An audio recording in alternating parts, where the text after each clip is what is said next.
Halos 2 taon na ang nakalipas mula nang matagpuan siya ni Sir Paul sa isang liblib na lugar sa Kabanglasan, Bukidnon. Marami ang namangha noon dahil, bukod sa matalino siya, magaling pa siyang magtagalog. Pero napakahirap ang kanyang kalagayan dahil ulila na siya sa ama, at ang kanyang ina ay hindi makapagtrabaho dahil sa physical na kapansanan. Marami ang naawa sa kanya noon, at isa nga dito si Mang Gusteng, kaya kinuha siya bilang isang scholar para kahit papaano ay maibsan ang kanyang nararanasan sa buhay, at makatulong sa kanyang pag-aaral. Mga kababayan, ang batang tinutukoy ko ay si Alona. Tandang-tanda ko pa yung napakaamo niyang mukha noong unang interview ni Sir Paul sa kanya, 12 years old siya noon, at katatapos lang niya ang grade 5. Ngayon ay 14 years old na siya, at grade 8 na siya sa susunod na pasukan. Siguro ay marami na ang hindi nakakakilala sa kanya dahil matagal nang hindi na ibablog ni Sir Paul. Pero lingid sa kaalaman ng marami, ay patuloy pa rin ang pagtanggap niya ng kanyang monthly allowances mula sa kanyang sponsor na si Mang Gusteng.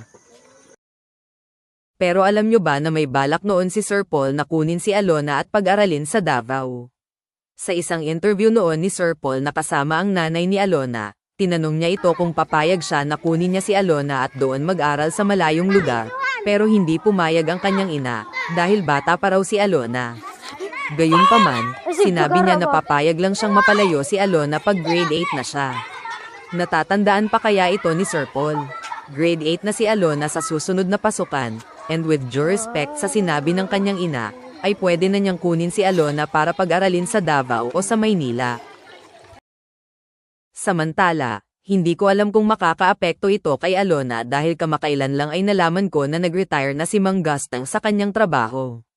Oo, nag-avail siya ng early retirement, pero sinabi naman niya na tuloy pa rin ang kanyang charity program hanggang makakaya niya. Sa ngayon kasi ay 6 scholars ni Mang Gusteng, kasama na dito si Helen, yung nakatatandang kapatid ni Alona. Except for Alona na nasa grade 8 pa lang, lahat sila ay nasa kolehiyo, isang 3rd year college, 2 2nd year, at 2 1st year. Lagi nyo sanang ipanalangin ang inyong sponsor ng long life, good health, at abundant wealth, lalong-lalo na sa iyo Alona dahil ikaw ang pinakabata. Halos 10 taon pa ang inyong lalakbayin bago ka makatapos ng kolehiyo.